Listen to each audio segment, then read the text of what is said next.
Olá, seja mais uma vez muito bem-vindo ao canal da Minato Consulting. E hoje nós íamos iniciar a parte que falaria de trumpismo. Só que ao longo da semana eu recebi alguns e-mails de clientes e de não clientes que assistiram ao vídeo e que levantaram dúvidas a respeito do último vídeo. Então eu resolvi fazer uma coisa um pouco diferente. Nós tínhamos já falado dos eixos de poder, eu vou descer um degrau a mais nesse detalhe para falar especificamente dos eixos econômicos, que foi talvez o que mais motivou dúvida das pessoas que viram o vídeo da última semana. E aí, um vídeo bem mais curto dessa vez, mas um vídeo explorando um pouco melhor o que viria a ser os eixos econômicos. E aí, na próxima semana, a gente começa a questão do trumpismo. Também queria dizer para você, cliente Minato, ou você que não é cliente da Minato, mas que gostou do vídeo, que se cadastre para que a gente possa atualizar cada vez que sair vídeos novos no YouTube você receber. E se você realmente gostar do vídeo, que você também divulgue. Bom, olhando um pouquinho então para esses ciclos econômicos. E aí, esqueçam que a gente conversou no último vídeo das mudanças de eixo. Pensem apenas nos ciclos econômicos, ok? De 1980 até os anos 2000, o view que se tinha era um view de ordem macroeconômica. Ou seja, as pessoas, os analistas, o mercado, olhava para essa questão muito mais pensando no país em si. E como que esse país ele tinha o seu crescimento, como que ele tinha o seu controle de déficit fiscal, qual que era a estabilidade de ordem política, econômica, a estabilidade de moeda, a estabilidade de inflação, ou seja, era uma análise com uma palavra-chave macroeconômica. E eu olhava país a país.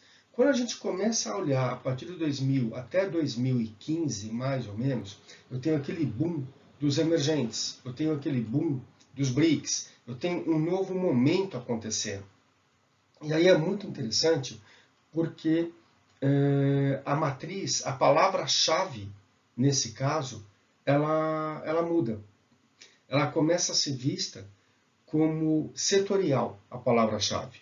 O capacity é o que determina as análises. Ou seja, qual é a infraestrutura que eu tenho, qual é o meu custo de energia, de mão de obra, custo logístico, qual é o meu custo geral para a produção, o quanto que essa produção me gera de custo e o quanto que eu tenho de retorno em cima disso, qual que é o meu capacity real para poder exportar, trabalhando as economias. Então o prisma muda um pouco. De 2015 para 2025, eu tenho uma análise muito mais por mercados. Então, eu recupero alguma coisa dos anos 80 até os anos 2000, como a questão de estabilidade política, de eleições democráticas, de controle, sim, inflacionário e de política fiscal. Só que eu também olho um pouco para matriz que eu tinha de 2000 a 2015 em tempos de capacity para produção, para exportação. Tá? Não deixo de olhar essas variáveis. Só que eu vou inserindo novas variáveis ao longo do período. E você vai falar, mas que tipo de variáveis seriam essas? São variáveis muito mais voltadas à população. Porque eu começo a olhar o acesso que essa população, nesses países mais produtores, possui. A questão de demanda interna, se essa população tem acesso a crédito e a renda, se essa população consome e que nível de consumo acontece em termos de demanda interna, acesso a novos mercados, se é uma população que consegue importar e exportar mais bens, se é uma população que está elevando o seu padrão de consumo ou ela só está estática ao longo do tempo, qual a qualidade de grãos, não que a população produz, mas que a população consome, se essa cesta de grãos ela está aumentando ou não, e se é uma população que demanda para o consumo, inclusive, de luxo. E quando você começa a olhar essa matriz que novamente altera, ela agrega novos itens na análise e olha para o fator de tempo, essa matriz deve ficar entre 2015 até 2025. E você deve se perguntar, mas quais seriam os países mais elegíveis? Os países mais elegíveis, nesse caso, são justamente os países do eixo do Pacífico, onde eu tenho mais nações afluentes e populações ascendendo em termos de classe, ascendendo em termos de riqueza, do que eu tinha antes. Eu tenho uma economia muito rica, né, nos Estados Unidos, eu tenho uma economia muito rica na Europa, na Inglaterra, só que eu tenho uma população em ascensão no eixo do Pacífico muito maior e com um potencial de desenvolvimento e de consumo muito maior. Por isso que a gente conversou a semana passada que 1/4 de todo o emprego gerado no mundo está no eixo do Pacífico e 1/3 de tudo que é produzido no mundo também está no eixo do Pacífico. E aí tem mais uma coisa que é uma curiosidade que é bem interessante, porque e até tem um tom de ironia, porque tanto a administração Clinton quanto a administração Bush houve um empenho forte por parte da América de colocar a China cada vez mais incluída no contexto de organismos ocidentais. Então, não que ela não tivesse importante, não que ela não fosse, mas incluí-la cada vez mais dentro desses organismos de comércio ocidental como uma forma de acelerar as negociações. Na administração Obama, você tem uma série de declarações oficiais ou declarações de Estado, de viagens ou de governo, onde a administração Obama reconhece o natural e irreversível, nesse caso, deslocamento de parte da produção, deslocamento de parte do comércio para o eixo do Pacífico. E isso é constante em vários materiais, não só do presidente Obama, mas dos seus assessores, dos seus secretários, em termos de declarações. Na administração Trump, a primeira atitude de âmbito internacional que o Trump fez foi sair do TPP, o acordo do Transpacífico. Então, você tem aí você tem 6 administrações, 2 de Clinton, 2 de Bush e 2 de Obama, trabalhando a inclusão e depois a natural transferência, a natural adaptação à transferência desse eixo. E uma administração com um negacionismo absurdo em cima dessa transferência. E aí me perguntaram se eu podia dar um exemplo de algum filme, se tinha algum documentário, alguma coisa nesse sentido. Documentário tem, mas aí tem documentário em francês, tem documentário em inglês, em italiano, mas tem 2 filmes de ordem comercial que muita gente já deve ter assistido, e quem não assistiu eu recomendo que assista, que é bem ilustrativo nesse aspecto, que mostra muito a pujança econômica do Japão e depois como ele tem essa perda e eu tenho essa inflexão dos Estados Unidos, que é o Black Rain, com o marido da Zeta Jones, que eu não vou lembrar agora de cabeça o nome, e o Duro de Matar 1, com o Bruce Willis, onde ele está dentro do edifício Nakatomi. Isso mostra como que o Japão, tendo, e a gente vai falar de Japão pelo menos uma live, tendo excesso de dinheiro, ele invade Estados Unidos comprando todo tipo de empresa, de indústria, de oportunidade imobiliária, ou de mídia, ou de bancos, ou fazendo uma revolução dentro do território americano. E isso mostra muito o poder da economia japonesa, que depois vem naturalmente sendo substituído pelo poder da economia chinesa. Então o que a gente está tendo é um segundo ciclo de Ocidente sofrendo aporte de dinheiro, comprando tudo que pode dentro dos Estados Unidos, primeiro na mão do Japão e agora na mão de China. E aí, queria conversar também um pouquinho com vocês a respeito de século XXI.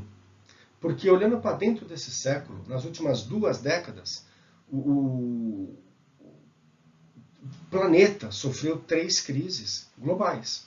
Ou seja, em um século que tem 20 anos, eu passei por 3 crises, quase que em sequência. Em 2001, eu tive o ataque terrorista do World Trade Center. Essa crise levou a América, sim, a ter desdobramentos, porque ela foi para a guerra, e isso gerou impactos, desdobramentos de ordem geopolítica. Isso provocou um redesenho completo no Oriente Médio, isso beneficiou o Irã e prejudicou diretamente a Arábia Saudita. A gente vai conversar de Irã pelo menos um episódio inteiro, se não talvez dois. Só que essa guerra que levou os Estados Unidos a ficar praticamente 10 anos entre Afeganistão e Irã, Afeganistão e Iraque, colocou o Irã, nesse momento, numa oportunidade de se expandir comercial, politicamente, religiosamente na região, de uma forma que ele nunca tinha tido. Isso tem essa postura norte-americana de aliado saudita, é um aliado em parte porque tem criado problemas junto à Arábia Saudita quando se pensa em Irã. Então, você tem aí um desenho geopolítico que ainda está em transformação. E por trás de Irã, você ainda tem uma presença de Rússia muito forte. Então, os desdobramentos do World Trade Center, que foi uma crise não pontual, mas que se esticou ao longo de mais 2 administrações americanas, ainda hoje está gerando efeitos. Quando você olha para 2008, você tem aí a crise da subprime, e essa crise ela atingiu tanto o sistema financeiro mundial, em especial Estados Unidos e Europa, que levou o Ocidente a perder velocidade frente aos emergentes. Foi a oportunidade que a China teve de acelerar o seu processo de crescimento. Isso também é bem interessante. Então, assim, não foi uma crise que eu joguei dinheiro, estabilizei o sistema e retomei. Eu perdi distância em relação à China. Eu permiti que a China acelerasse, China e BRICS, mas especificamente hoje, olhando pelo retrovisor China, acelerasse o seu processo de crescimento e de industrialização como nunca visto antes. E essa crise atual que a gente ainda está vivendo em 2020, o choque duplo de oferta e de demanda em âmbito global, ele novamente vai provocar mudança de ordem geopolítica. E uma mudança que ainda vai ser escrita. Então, não é como aquela mudança de foco econômico de 2015 para 2025, mas provavelmente, a partir de 2020, uma mudança geopolítica para pelo menos, no mínimo, 2030, talvez 2035. Tá? Por quê? Porque eu tenho aí uma postura ideológica que foi despertada a partir da Covid. E que a China, nesse momento, pode estar começando a perder atratividade enquanto país produtor. Como eu falei na última apresentação, nós fomos dos tigres asiáticos para os BRICS, para a China. E talvez agora eu venha de China novamente para tigres asiáticos. E isso já está acontecendo. Porque se a gente for olhar em contexto de novo histórico, nos últimos 2 anos, até a pandemia, o crescimento global ele passou por uma fase de uma desaceleração. Ou seja, de 2018 para 2020 eu continuava tendo crescimento global, continuava tendo crescimento dos países, mas eu começava a ter um crescimento numa velocidade reduzida.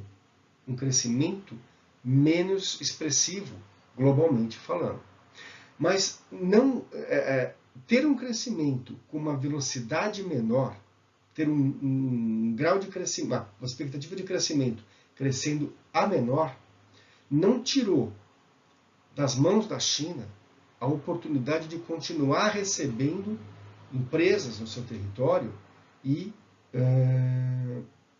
continuar ofertando emprego para a sua população, uma população que já é uma mão de obra mais bem treinada, uma população que ainda é barata, ainda é farta, mas já está mais qualificada. E para a China é excepcional, porque ela continua competindo como potência industrial, não só na Ásia, mas em âmbito internacional.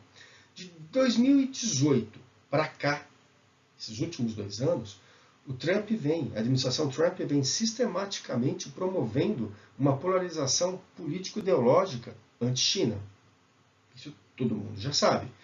E o que é interessante é que essas duas potências, China e Estados Unidos, elas, ao mesmo tempo que elas disputam liderança em produção industrial, em tecnologia, elas disputam os mesmos mercados consumidores, os mesmos mercados compradores, e elas têm, o que é pior, uma interdependência extremamente profunda entre as duas economias.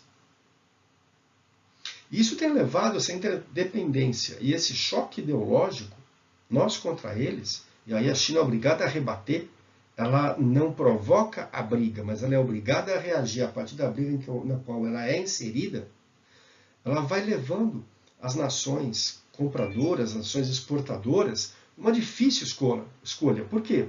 Porque é o caso, por exemplo, de Singapura, Laos, Vietnã, Coreia do Sul, porque esses países mantêm negócios de importação e exportações com China e Estados Unidos, geograficamente mais posicionados perto da China do que dos Estados Unidos, só que são nações que tentam evitar um alinhamento ideológico mais complexo. Deveria, talvez, ser o caso do Brasil, onde eu exporto para a China, eu exporto para a América do Norte, especificamente para os Estados Unidos, mas eu não deveria ter um alinhamento político. Muito pelo contrário, eu deveria ter a oportunidade de fazer as pazes com todo mundo para poder me beneficiar de ambos os lados. Então, o que se vê hoje é uma situação de ter que escolher um lado.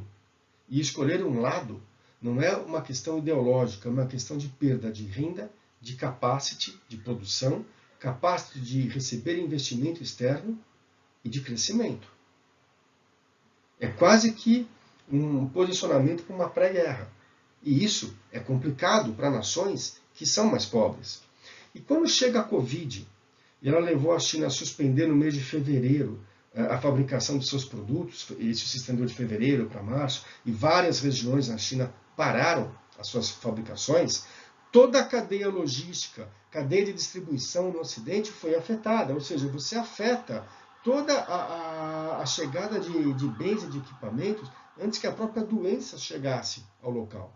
E essa situação, ela desperta nos países uma necessidade de repensar contratos, protocolos, tanto de logística como de comercialização, de abastecimento, para setores que são básicos, são estratégicos. Alimentos, saúde, biotecnologia e outros setores estratégicos que não apenas ligados à defesa, mas ligados à segurança nacional. Então, a Covid ela traz um repensar em 3 meses que se não repensou em 2 décadas, se não mais. Então, assim, é até interessante um detalhe, porque o Bank of America lançou um relatório que indicou que 80% das multinacionais que possuem planos de diversificar as suas empresas, hoje pensam em diversificar, ampliar a diversificação, ampliar investimentos externos fora da China. Ou seja, 80% das empresas que são multinacionais e que têm operações no exterior e que têm projetos de investimento, eles olham para projetos não na China. Eu falei na semana passada que eu tinha plantas na Ásia, que eu não fechava, eu mantinha, mas eu investia em plantas mais modernas, maiores, na China. Agora é o inverso. Vários países estão falando, agora eu vou manter o que eu tenho na China, mas eu vou reabrir, ou eu vou atualizar, ou eu vou reinvestir, ou eu vou trabalhar novos projetos fora da China. Regionalmente, talvez no leste europeu, talvez no sudeste asiático, talvez em outros BRICS, enfim. Mas eu vou descentralizar de China. E isso é interessante. A França, por exemplo, ela declarou que vai reduzir a excessiva dependência de China. O Japão já colocou isso. Ele lançou um pacote de aproximadamente 2,2 bi de dólares para subsidiar empresas japonesas que queiram expandir os seus negócios na Ásia, ex-China. Ou seja, não tenho espaço para avançar dentro do Japão, tenho que ir para fora, posso ir para onde eu quiser, tenho subsídio japonês, desde que não seja mais a China. E aí não é uma questão ideológica, é uma questão de segurança de fornecimento.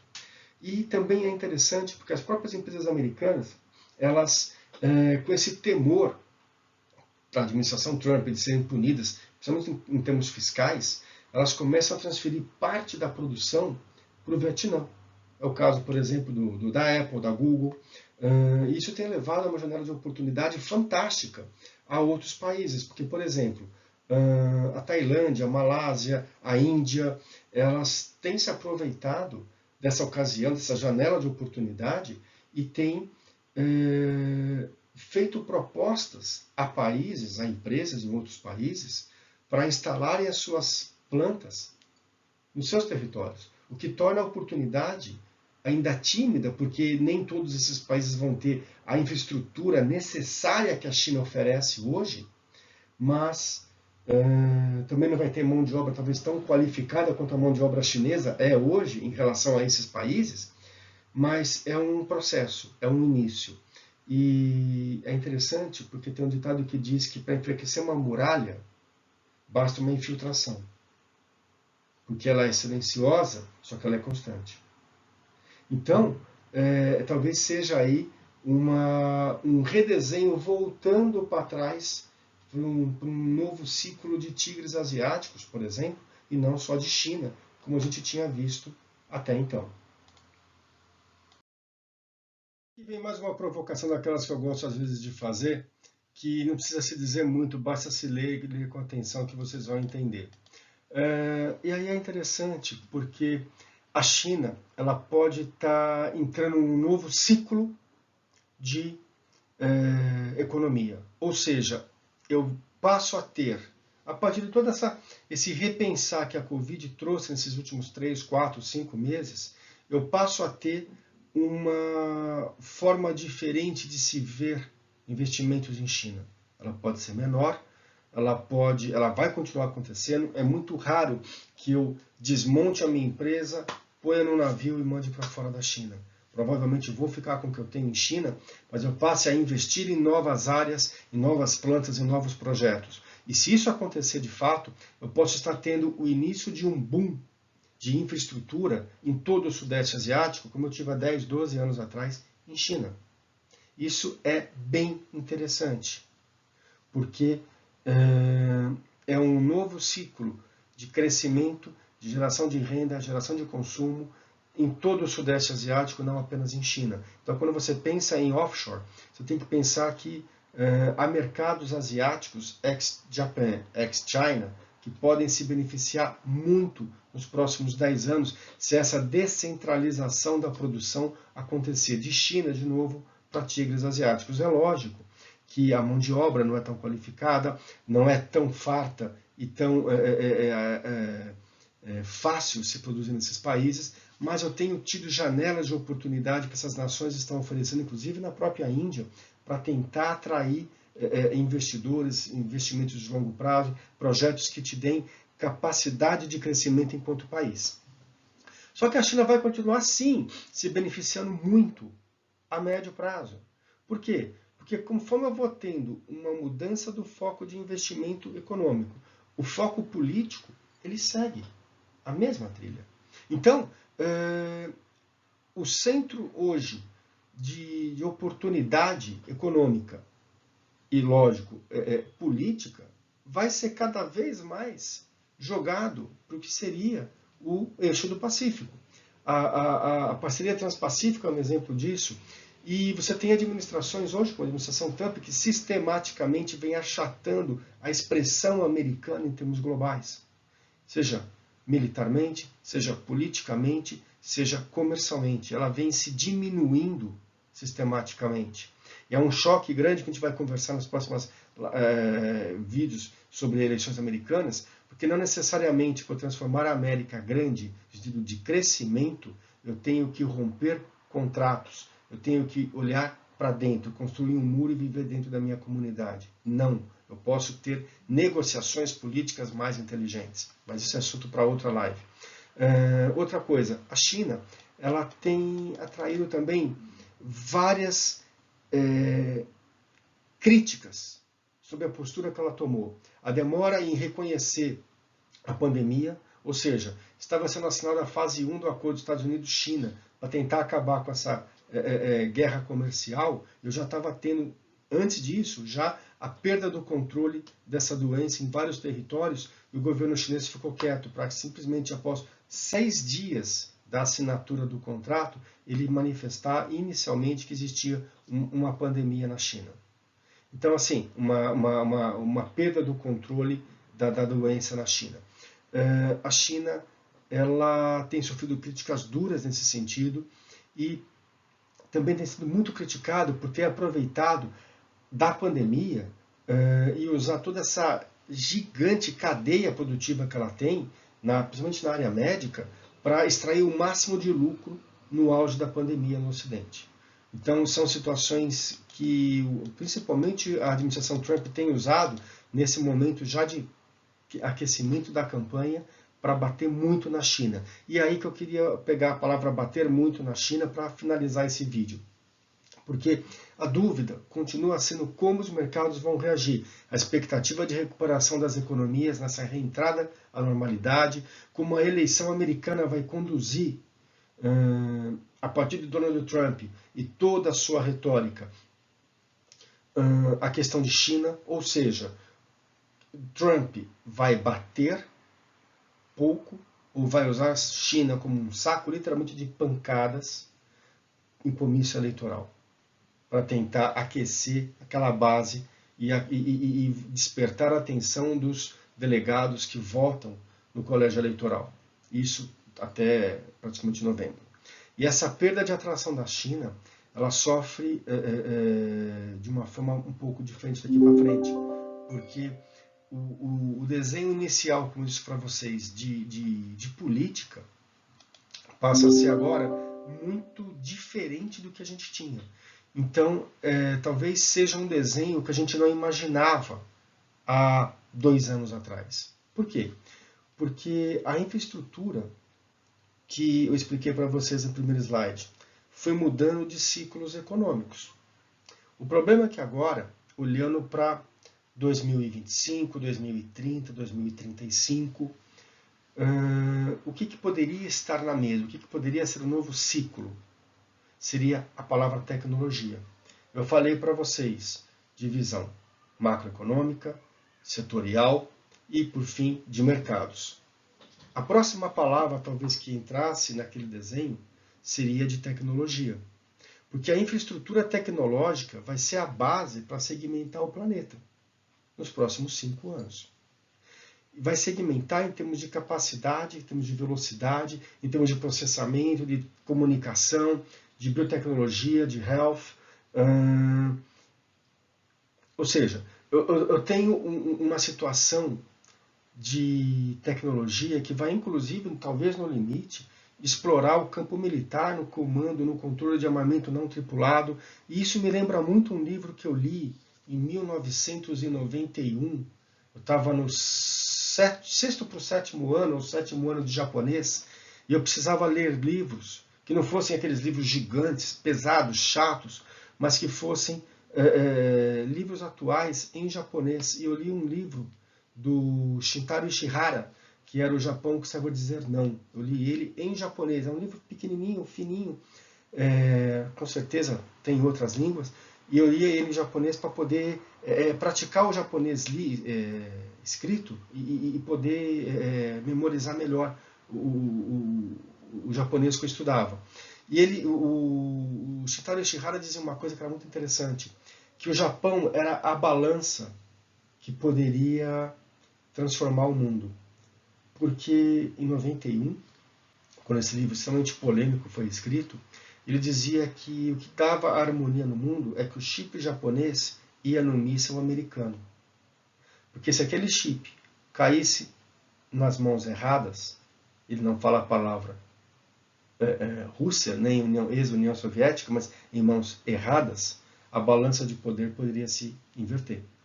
Então é bem interessante porque ele colocava a tecnologia, o país dele e principalmente a empresa dele como o fiel da balança. E agora, passados aí praticamente 30 anos, o que a gente está vendo é novamente uma situação de tecnologia que vai dividir e vai fazer um novo pesar de harmonia e de equilíbrio em termos de tecnologia, em termos de comunicação, em termos de biotecnologia, de saúde e principalmente de questões militares. Bom, eu queria agradecer pela companhia, pela oportunidade de estar conversando com vocês mais um pouquinho sobre geopolítica, sobre cenários, sobre economia. Agradecer a você, cliente Minato, pela oportunidade que a gente está tendo de usar essas séries para no futuro discutir com mais profundidade investimentos onshore, investimentos offshore e planejamento financeiro. Essas séries não se limitam apenas à geopolítica, a gente tem também projetos para fazer análises de asset classes, análises voltadas para planejamento financeiro, enfim, fazer uma visão 360 em termos de investimentos, planejamento, sucessão, aposentadoria, várias alternativas para você, cliente, poder investir mais, poder investir melhor e, principalmente, poder investir com conhecimento, com segurança. Agradeço a todos, fico à disposição e espero vê-los em breve. Muito obrigado.